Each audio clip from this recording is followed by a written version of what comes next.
कुर्मियों को लेकर मैं अपना स्टैंड पूर्व में भी क्लियर कर चुका हूं, आज भी क्लियर कर रहा हूं। मैं उनके शेड्यूल ट्राइब में जो मांग है उसका समर्थन करता हूं, लेकिन मैं एक तरीका चाहता हूं कि जो विवाद उत्पन्न हो रहा है वो विवाद ना उत्पन्न हो। साथियों सलाम, नमस्ते, सत श्री अकाल और जय भीम जोहार। साथियों, क्या झारखंड ज्वालामुखी के मुहाने पर है? बड़ी तेज चर्चा है। आशंका यह है कि दूसरा मणिपुर झारखंड में होगा। मैं डरा नहीं रहा हूं दोस्तों। अगर आप डिकोड करेंगे चीजों को और समझने की कोशिश करेंगे तो ऐसा ना हो कि मणिपुर हो जाए दूसरा झारखंड में। हम नहीं चाहते ऐसा हो, लेकिन हम यह भी नहीं चाहते कि किसी समाज को उसका अधिकार ना मिले। हम यह भी नहीं चाहते। बात यह है दोस्तों कि कुर्मी समुदाय बरसों से मांग करता रहा है कि उसको एसटी का दर्जा मिले। अब क्यों मांग करता रहा है? क्योंकि पहले उन्हें दर्जा हासिल था। अब कब कब दर्जा हासिल था हम आपको बताएंगे इस वीडियो। और इधर कुर्मी समुदाय जिसकी आबादी बताई जाती है 16% से लेकर 20% तक है झारखंड में, जिसके बारे में यह भी बताया जाता है कि हर 2 दशक में यह समाज अपना नेता, अपना अगुवा चुनता है। कभी विनोद बिहारी महतो थे, उसके बाद सुदेश कुमार महतो का एक छत्र राज रहा इस समाज पर, लेकिन आज उनकी पार्टी कहां है अता पता नहीं है। मात्र एक विधायक। दूसरी ओर उस समाज से ही निकला युवा नेता एकमात्र विधायक है, लेकिन उसकी भूमिका ऐसी लगती है झारखंड में कि मानो नेता प्रतिपक्ष हो। मैं बात कर रहा हूं डुमरी एमएलए टाइगर जयराम कुमार महतो की। बीच में टाइगर जयराम कुमार महतो ने हमसे बताया था, वो वीडियो आपने देखा होगा, कि सत्र में वो जो अभी मानसून सत्र गुजरा वो कुर्मी को एसटी का दर्जा देने की मांग जरूर उठाएंगे, लेकिन परिस्थितियां ऐसी बनी कि वो ऐसा कर ना सके और फिर डिले हुआ सत्र। आप जानते हैं क्या कारण रहे। लेकिन इधर अभी रांची नहीं, दिल्ली में बड़ा प्रदर्शन हुआ कुर्मियों का, और इसी को लेकर कि हमें एसटी का दर्जा दिया जाए। और केवल झारखंड के कुर्मियों ने हिस्सा नहीं लिया, बड़ी तादाद में उड़ीसा, छत्तीसगढ़, बंगाल, बिहार, यहां के कुर्मियों ने भी हिस्सा लिया उसमें। और जो लोग यहां से गए थे कोयलांचल से, उस गाड़ी को हरी झंडी दिखाई थी टाइगर जयराम महतो ने। उधर एक दूसरा संगठन है जो रेल रोकने जा रहा है इस मांग को लेकर। अब बताया जाता है कि उसे सुदेश महतो आजसू सुप्रीमो का समर्थन हासिल है। अभी आशंका क्यों कि क्या दूसरा मणिपुर हो जाए, या यह पूरा मामला है क्या? और इसको ही लेकर अभी ताजा मामला है दोस्तों। जेल कैंप में नेत्री थी निशा भगत, आदिवासी समुदाय से आती थी। उन्होंने अरलगढ़ पड़लाप कर दिया, चुनौती दे डाली अपने सुप्रीमो को, और उनको पार्टी से हटा दिया गया। और सुदेश कुमार महतो ने कार्यक्रम में फिर दोहराया कि हमारी मांग पुरानी है, एसटी का दर्जा दिया जाए कुर्मियों को। अब क्यों दिया जाए, क्या मांग है, कब कब इन्हें यह दर्जा हासिल था, चलिए सारे मामलों को समझते हैं। आप फ्रेम में देख रहे हैं, हमारे साथ हैं पॉलिटिकल एडिटर शैलेंद्र सिन्हा। उनसे जी शैलेंद्र जी, क्या है पूरा मामला दरअसल? देखिए, मुद्दा जैसा आपने भी कहा, जो सबसे प्रमुख मांग तो यही है जो उन्हें एसटी का दर्जा दिया जाए, क्योंकि जिस तरीके से बातें आ रही हैं और पिछले कई सालों से ये मुद्दा चला रहा, हमें अच्छी तरह से याद है जो 2 साल पहले 2023 में यही महीना था, सितंबर का महीना था, जब उन्होंने एक हफ्ते तक रेल रोको आंदोलन चलाया था इसी मांग को लेकर के। अच्छा। जो मुझे कुर्मी समुदाय को, जो कभी जनगणना के में उसमें 1901 में हुई जनगणना या फिर 1911 में हुई जनगणना, उसमें उनको कुर्मी समुदाय को एसटी का दर्जा हासिल लोग कहते हैं 1921, 1931 या 30 तक उसमें भी 21-31 में भी था। 1950 में जब बात आई थी, 1951 में जब जनगणना होना था, तो उस समय उनको बाहर कर दिया गया था। यानी आप इसको ऐसे कह सकते हैं, जो जब तक देश आजाद नहीं हुआ था तब तक कुर्मियों को एसटी का दर्जा हासिल था निश्चित रूप से। और जैसे ही भारत आज़ाद हुआ 1947 में, और उसके बाद जब बारी आई 1951 में नए जनगणना की, तो उसमें कुर्मियों को या कुर्मी, दोनों वर्ड चलता है यहाँ पे, कुर्मी और कुर्मी, तो इन दोनों को एक साथ वो कंबाइन करते हुए दोनों एक ही हैं। नहीं, तो इसीलिए उन्हें इस दरअसल बात मुझे को- जहां तक समझ में आता है, दरअसल कंफ्यूजन इसी कारण से हुआ उस समय भी। लोग कहते हैं कि देखिए कुर्मी एक अलग जाति जो ओबीसी में आती है, बिहार है, उत्तर प्रदेश है, हर कई जगह, जगह कई है, जिलों से, ठीक है, कई राज्यों में। और यहाँ ये अपने आप को कुर्मी कहते हैं, उसी से इनकी कुड़माली भाषा भी है, कि अपनी कुर्माली भाषा है, भाषा, जनजातीय बिल्कुल, भाषा। यहाँ की जनजातीय भाषा है झारखंड की। तो वही एक मुद्दा हुआ, जो जैसे देश आजाद हुआ तो फिर उनको बाहर कर दिया गया, और उसके बाद से लगातार ये आंदोलन पे आंदोलन चले आ रहा है, जो कैसे न सिर्फ उनको एसटी का दर्जा दिया जाए कुर्मियों को, बल्कि उनकी जो पारंपरिक भाषा, जनजातीय भाषा जो कुड़माली है है। कुर्माली, उसको जो भारत की 8वीं अनुसूची के तहत शामिल जो- किया जाए। हाँ, 22 भाषाओं की सूची है फिलहाल, वो उसमें उसको भी शामिल किया जाए। तो प्रमुख मांग यही है, जैसे आपने कहा, जो अभी नई दिल्ली में जो झारखंड टोटमिक कुर्मी संघर्ष मोर्चा है, उसके मुख्य कर्ता धर्ता है शीतल ओहदा, उन्होंने एक लंबा आंदोलन चलाया है, और दिल्ली से उन्होंने पूरे केंद्र सरकार हो, चाहे झारखंड सरकार हो, चाहे बंगाल की सरकार हो, छत्तीसगढ़ की सरकार, उड़ीसा की सरकार हो, उन सभी सरकार को उन्होंने एक ये मैसेज देने की कोशिश की है, जो यदि हमें केंद्र सरकार ने हमें एसटी का दर्जा नहीं दिया तो आने वाले दिनों में हम इन राज्यों में चक्का जाम करेंगे। तो ये तो एक पक्ष का हो गया, जिन्होंने इस तरीके के आंदोलन की घोषणा की है।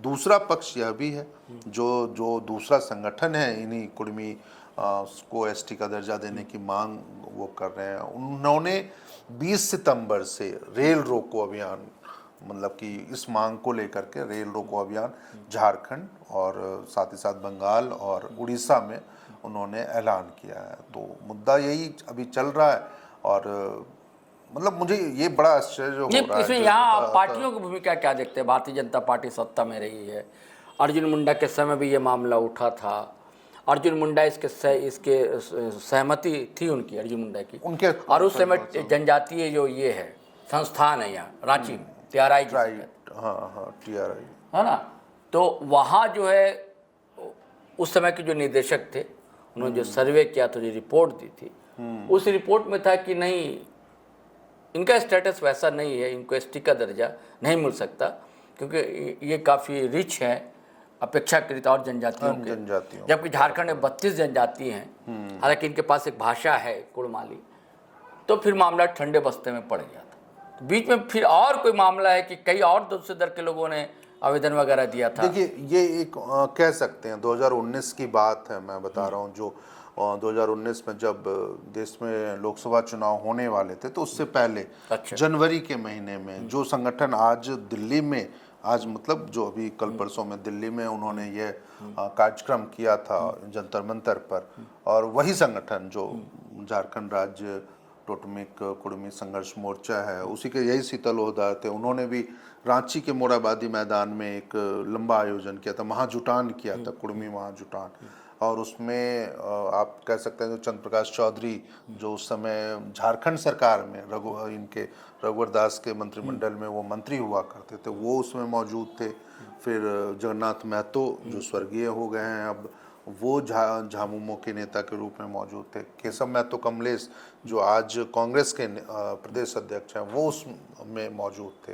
तो उनकी मौजूदगी में ही उन्होंने ये बातें कही थी। यदि केंद्र सरकार, अब ध्यान दीजिएगा, जो 2019 के जनवरी महीने में शीतल ओहदा कह रहे हैं, जो केंद्र सरकार ने यदि हमें एसटी का दर्जा नहीं दिया तो इनको मजा चखाया जाएगा, या इनको झारखंड से हम एक भी सीट लोकसभा चुनाव में नहीं जीतने देंगे। और उस समय मंत्री के रहते हुए चंद्र प्रकाश चौधरी ने उस आयोजन के बाद, यानी 27 जनवरी को रांची में ये कार्यक्रम हुआ था, और उसके बाद उन्होंने मतलब कि केंद्र सरकार में प्रधानमंत्री को उन्होंने पत्र लिख करके इस मांग को दोहराया था।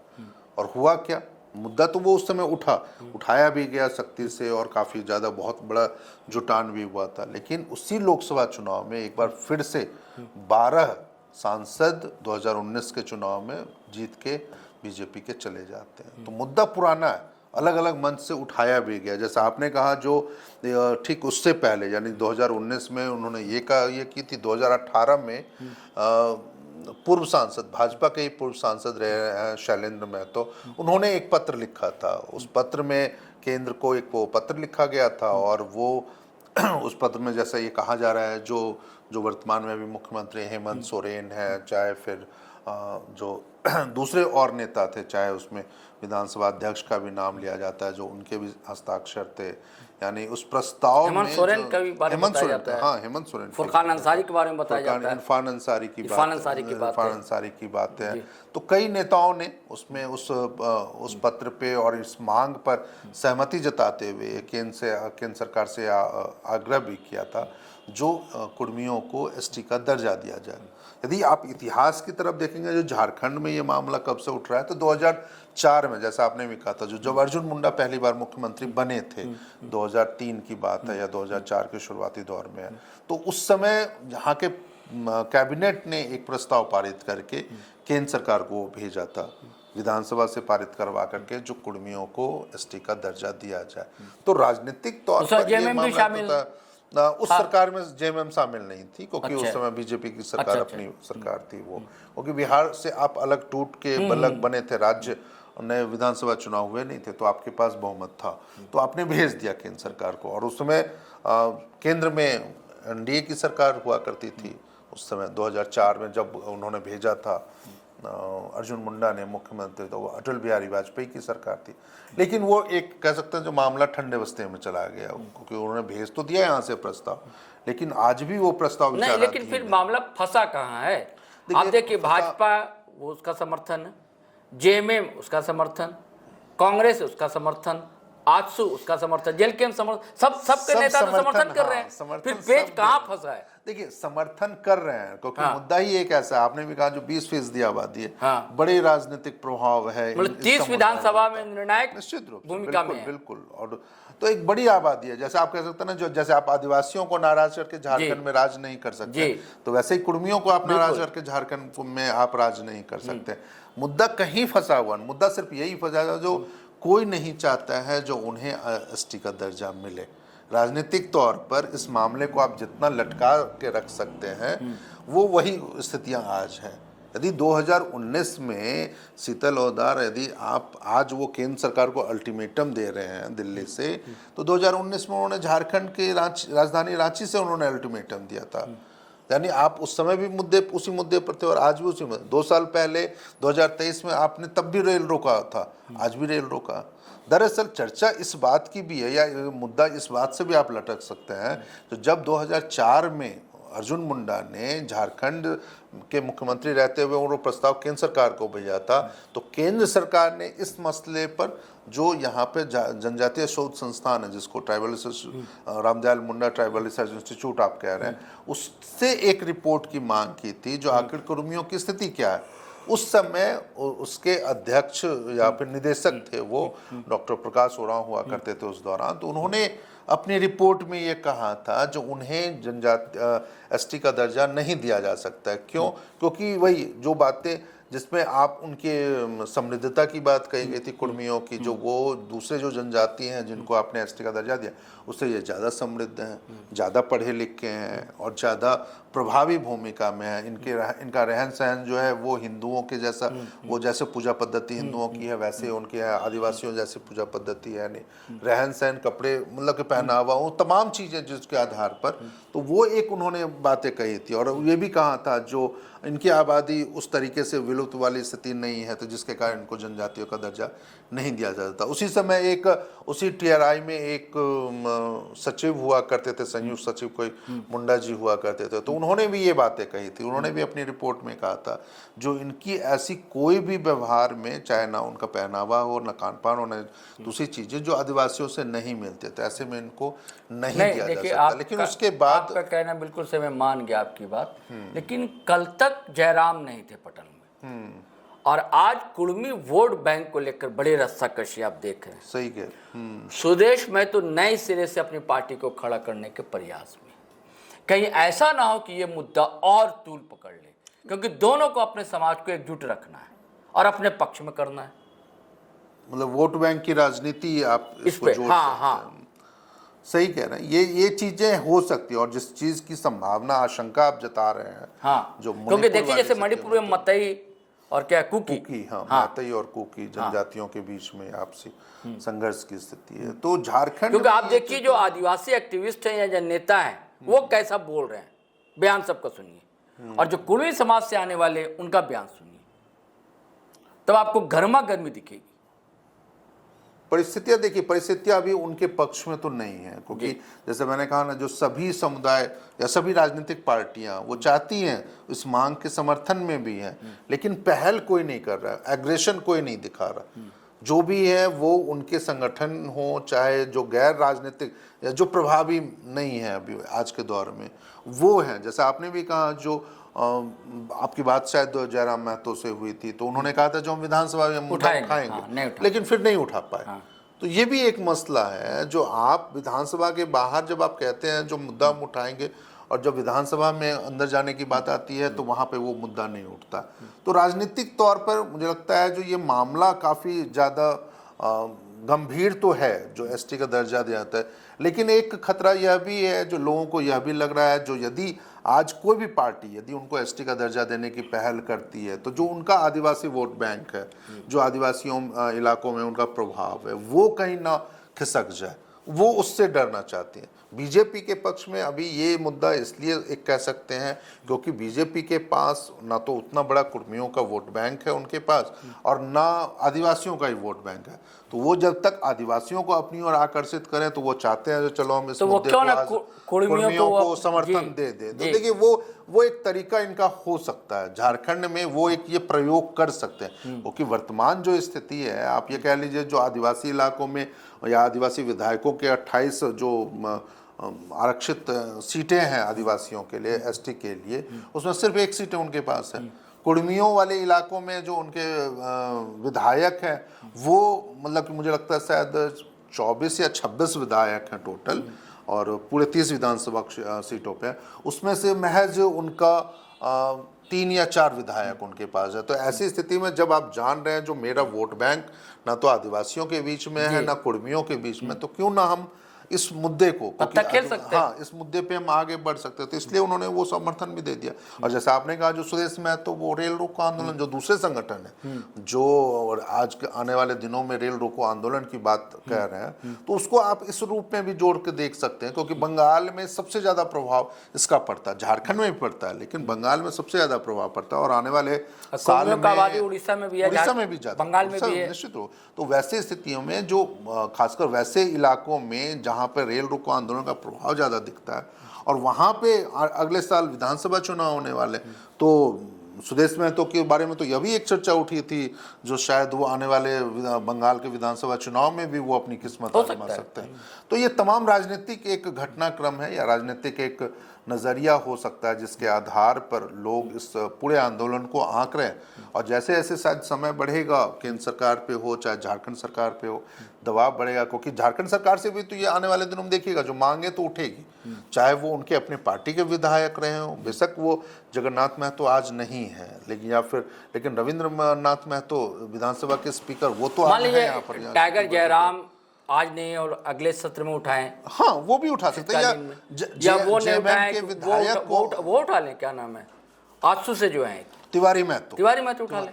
तो तमाम राजनीतिक दल जो हैं वो इस मुद्दे को अपने तरीके से उठा सकते हैं, विधायकों को समर्थन भी उनको मिल सकता है, लेकिन विधानसभा के अंदर मिलता है या नहीं मिलता है ये एक देखने वाली बात हो। विधानसभा में ये मुद्दा उठता है या नहीं उठता है ये एक देखने वाली हो। पहल देखिए, यहाँ से प्रस्ताव भेजने की पहल से किसी का इनकार नहीं हो सकता है, लेकिन वो देखना होगा जो क्या केंद्र सरकार इस मामले में आगे बढ़ के और अपने एक यहाँ से विधानसभा से अगर प्रस्ताव जाएगा, विधेयक पारित होगा, अनुशंसा होगी, तभी तो फिर केंद्र के पाले में गेंद जाएगी। हाँ, जैसे नहीं पिछली बार भी ये हुआ था, जैसे पिछली बार भी ठंडे बिस्तर में डाल दिया था, तो इस बार भी ये वो पहल इस बार हो सकती है यदि आंदोलन तीखा हो गया आने वाले दिनों में उसी का ही है केंद्र सरकार को। हाँ, तो वैसी स्थिति में हो सकता है झारखंड सरकार, क्योंकि क्रेडिट लेने की होड़ तो मचेगी, बिल्कुल मचेगी। और यह भी होगा जो मुख्यमंत्री हेमंत सोरेन शायद अपने पाले में गेंद न रखते, वो केंद्र के पाले में डाल हो सकता है, और उससे ये बच जाए, ताकि वो आने वाले दिनों में उनके पास ये कहने का मौका मिल जाए जो हमने तो केंद्र सरकार को भी भेज दिया, केंद्र सरकार को अंतिम निर्णय। जैसे अभी उन्होंने पिछले साल जब झारखंड के ही कुछ जातियों को उन्होंने जनजातियों में शामिल कर लिया था, जिसमें खासकर भोक्ता थे, तमड़िया थे, हाँ, शामिल हो गए कई ST में। मतलब कि 10 जातियां जो थी वो एसटी में शामिल हुई थी। तो इसलिए हो सकता है जो आने वाले दिनों में झारखंड सरकार यह भी एक फैसला ले ले और वो केंद्र के ऊपर, केंद्र के पाले में वो गेंद छोड़ दे और यह तय करने दे जो आने वाले दिनों में कुर्मियों के लिए कौन ज़्यादा उनके शुभचिंतक हैं ज़्यादा। शैलेंद्र जी बिल्कुल सही कह रहे। अब देखिए क्या होता है दोस्तों, लेकिन मामला तो गर्म है, अतुल पकड़ता जा रहा है। अब देखिए आगे आगे होता क्या है। चलिए साथियों, इजाज़त दीजिए, लेकिन जाने से पहले गुजारिश है कि अगर आपने हमारा चैनल सब्सक्राइब नहीं किया तो कर लीजिए और वीडियो धड़ाधड़ फटाफट खटाखट शेयर कीजिए, लाइक कीजिए, कमेंट कीजिए। इजाज़त दीजिए, आज्ञा दीजिए। जय हिंद, जय भारत।